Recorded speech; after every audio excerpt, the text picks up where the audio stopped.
Hello and welcome to another edition of the Franchise Tag Overtime. I'm Gareth Smith, and today I'm joined by Orlando Guardians quarterback Quinton Flowers. How are you doing, Quinton? Hey, how you doing? I'm doing good here. I'm really good. Thank you very much for your time today. I do appreciate that you are back in the XFL again and with a new team. So, how did this opportunity come about for yourself? Basically, I went to, they had the combine at first, down in Hmm. Tampa, at IMG. I went there. I showcased my talent. I did what, the coaches asked me to do. I went in as a quarterback and, throw and show what I can do. How can I throw? And then after that, I'll say once the season started, I've been watching and keeping up with, certain teams, and because I got friends that play, guys that played with me in college Hmm. that is on the XFL team, and I had finally got my shot. Well, not a shot, but I got a call, from the team saying they Hmm. needing another guy, and I was that guy that fit for them, and that's how it all started. And obviously, being Florida for yourself, growing up in Florida, and obviously going to college in Florida, and even your last XFL experience was also in the state of Florida. So, how important was it for yourself to, in effect, still be playing in the Sunshine State? It was very important to me because my heart is always with football. Football is always, my first option when it comes down to, a job. And Hmm. at first when it didn't happen and it didn't fall as planned, I had to find another plan, and, I just started working and training and just trying to do the best I can to just stay in shape. Hmm. And I'll say around game three, game four, I finally got that call, and you know, once I got that call, the first thing I did was started thinking about just packing my bags and finding a way to get up here. Yeah. And obviously, it's ironic that the first game that you were involved with was against an XFL team called the Vipers. Bearing in mind, during XFL 2.0, you played for an XFL team called the Vipers. How ironic was it that that was your first game and your first involvement in this new iteration of XFL? Oh, it's very crazy just knowing, Vipers was one of the teams that I played for the first year, and then come to find out that you're gonna get an opportunity to play against them again. It was very, ironic that I still get in and do my best ability, do whatever the coach tell me to do, and just try to get a team a shot to win. Mm. Whenever my numbers is called. And it was a close fought game against the Vegas Vipers and in a very narrow loss. But more importantly for yourself, though, how important was yourself to get on the field and make some plays and also get some scoring plays going? How important is that for the confidence, do you think? I think it helped a lot. Just knowing that, I'm capable of, my capability of playing, whatever the coach asks me. Um, Running back, slot, quarterback. Quarterback will always be my first option. But at that time, coach just called me in and, you know, find a way to get us in the end zone. And I'm that guy. So with just me going out there and doing everything at my best ability, I just every chance I get, I just try to get us in the end zone whenever my number is called.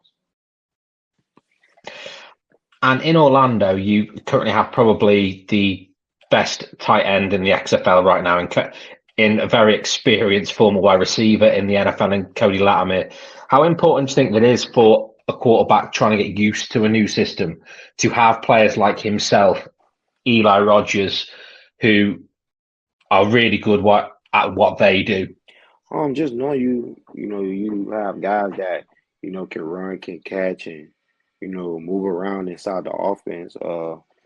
It is it's to it's to the point where you have to get connections inside practice, and that's the big thing Mhm. with me. And as soon as I got here, first thing I did was went outside the hotel and started throwing with Eli Rogers and getting a feel for everything and seeing how, he run his routes or how the coach want him to run his route and how fast can I get him the ball to just, let him be explosive.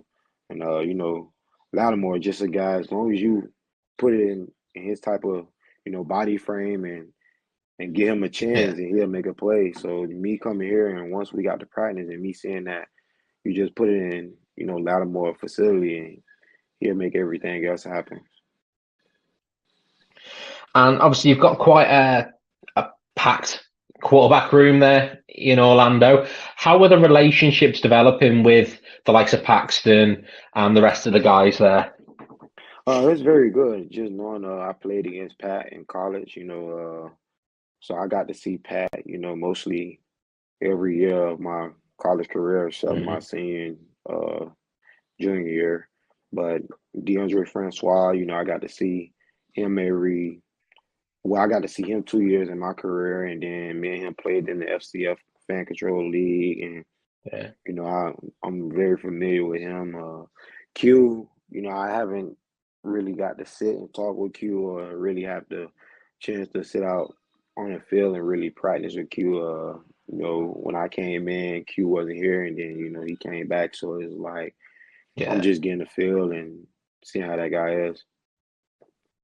To be fair to him, he had a hell of a game this weekend, just gone. Like, bearing in mind everything that he's been through off the field, in effect, to be able to come back and put that performance in. How important do you think it is for the morale of the team for him to be able to do that off the back of everything that happened? It's, we try to help each other every chance we get. Each and every quarterback who's ever in. We just talk to each other and tell each other what we see and how can we help each other. When Pat's out there, I just I'll tell everybody just take it one play at a time. If it's on defense, offense, or special teams, because at the end of the day, you have to worry about that one play. You can't rewind or you can't move forward. You just got to worry about that one play that's Hmm. going.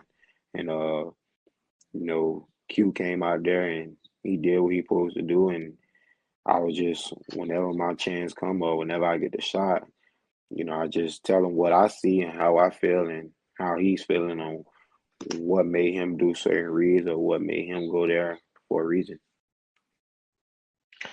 And one thing that I thought is quite interesting, obviously, yourself, you're a player who played in XFL 2.0 and you're now playing XFL 3.0. Has there been much of a difference between the two leagues in effect from what you found so far? Uh, I would say they kind of just alike.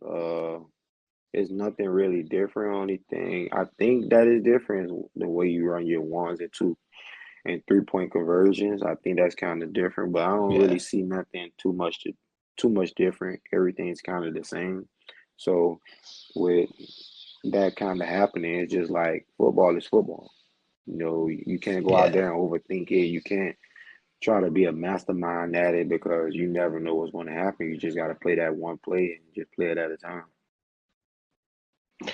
And I think it was a real show to see what happened to. I know people affectionately know it as XFL 2.0 because ironically, I was in Orlando in an airport flying back to the UK, and I was watching one of the Vipers games, and it looked like the league was just starting to get its flow, and then sadly, not long afterward, COVID came in and kind of obviously did its thing, unfortunately, to the league.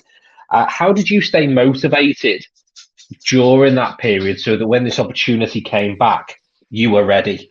I just try to look at the time span.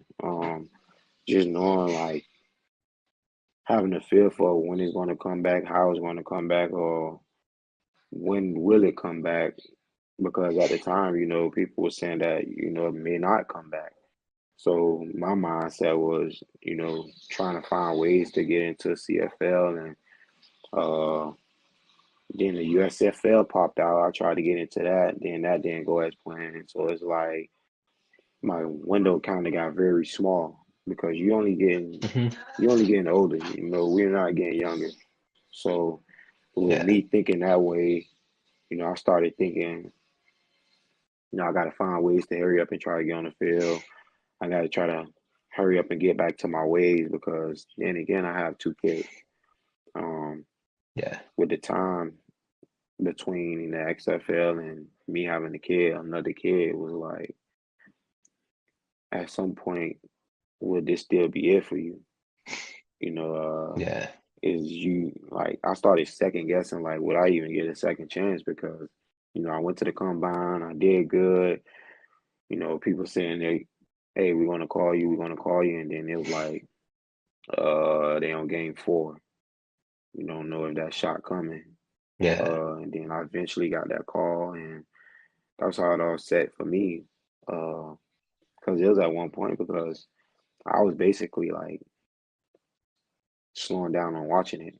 I was just thinking about the next step, Yeah. which was the USFL, seeing if I could get a shot in that. How can I get in that? Trying to find ways to play in that. So my mind was just kind of running a lot. I think it's probably truly quite an exciting time for football at the moment. With, as say, you've got the likes of USFL in their second season, the XFL in its first season. You've got the emergence of some of the indoor leagues are starting to come back as well. Um, it's really important that the NFL, in effect, a feeder league to it because it's the only sport that I know of that doesn't. It's either you are professional playing at the elite level or that is it. There's it's the only sport that like even when you look at basketball, you have like the G League, baseball, the minors. So it's really important that the NFL has the likes of these XFLs, USFLs for players to develop to show what they can do. Because I like to use an analogy of there's a player who went on to play for England in average of football, soccer as you would call it, who he played in what we call non-league football, so amateur football, and he made his way all the way back to the Premier League, won the league title with Leicester, and he went on to play lots of England games. Now, if it wasn't for other leagues, he would never have had that opportunity to go on to have the career he has. So that's where it can be a little bit unusual. The NFL doesn't have that route. So how important do you think it is for yourself and your other colleagues to have these other options? I would say it's very important. It's a slim chance after you get out of college and certain amount of guys make it to the NFL. You know, I kind of once I got in and got done, I started looking back on what my friend said, Marlon Mack, when we had a visit to Disney World to talk to some kids. He basically said to him the NFL mean not long, you know, and when I got outside of the NFL and went to the XFL, I started thinking like, that's kind of true what he's talking about because you're Mm, not going to play this game for no more than 20 years. It's very tough because it's physical football. Um, you could yeah, go out there and physically hurt somebody and not really get in trouble. Well, you cannot get in trouble for it. So yeah, it's basically like that little window that guys having, with the USFL coming out, the XFL coming out, and they getting all this spotlight. I think it's really good for a lot of the guys because it gives mm, guys chance to still develop themselves for another year or that little wingspan, to get ready for the NFL. And I think that's good what they're doing. that's a it's all about that game film as well, as it's all well and good going to camps, but some players, if they don't have that game film, they're unlikely to get much of an opportunity even in those camps when they're there, unfortunately. But this weekend, you're up against a very, very tough opposition in Seattle, who seem to have turned the corner. When you look at all of the stats, their offense seems to be top in pretty much every category. So what is it you guys think you can do this weekend to have that upset, but also at home as well? The importance of getting that first W at home. I would say you basically just, you can't go out there thinking about how many wins they got, the stacks and things like that. You just have to Yeah. play within yourself. And that was always my biggest issue. I learned that, in college. If we Hmm. played on a Saturday and we do good on Saturday, we come out with a win. Once Sunday come, we still have that feeling of winning. Okay, we did good. We did what we supposed to do. We want to know. Once Monday comes, I used to tell the team, "Hey, we ain't do nothing. It's back 0-0. You Yeah, didn't win, you didn't lose. So it's time for us to get back to work." And that was always my mindset. If you want to be that winner, and you want to, you know, have that winning mentality, you just have to always set your mind that way. And that's what I basically did. With me winning 30 games and losing 9 in college, that was always my mentality. To me and my guys, even with you know the games going on, you have guys like Deidre Nichols, Deidre Sanad. We competing against each other during the game. We was always competitive. yeah, Defense go out there. That's 6 points for y'all if y'all catch an interception. 7 points if you catch a pick six. That's automatic. And I'm out there just doing what I do best and having fun, and you know we going against each other. So once the game all said and done, once we go to meetings either Saturday or Sunday, we have something to talk about: who scored the most, who got the most points out of the offense or defense. Just having fun with it. yeah. And obviously, tickets are still available. If you go to xfl.com/tickets, make sure you go check out the team this weekend and cheer them on. Good luck this weekend, Quinton. Thank you very much for your time today. It has been an absolute pleasure. No problem. Hopefully, get to speak to you again as you're starting to rack up some more points as the season goes on. But truly grateful for your time today. Yes, sir. I got you. And thank you very much for listening at home. I'll be back again soon with another very special